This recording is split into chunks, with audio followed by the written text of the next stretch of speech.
ஏந்தி விட்டேன், கண்ணீரை சிந்தி விட்டேன், கைகளை ஏந்தி விட்டேன், கண்ணீரை சிந்தி விட்டேன்.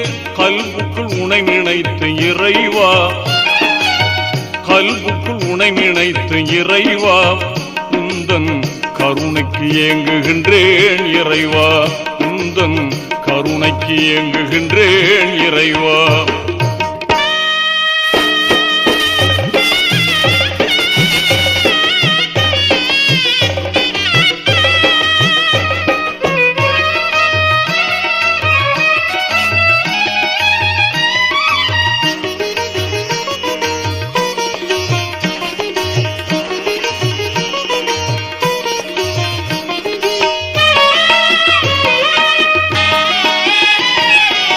சரணம் அடைந்து விட்டேன், சஜிதாவில் வீழ்ந்து விட்டேன், சகலம் நீ என்று சத்தியத்தை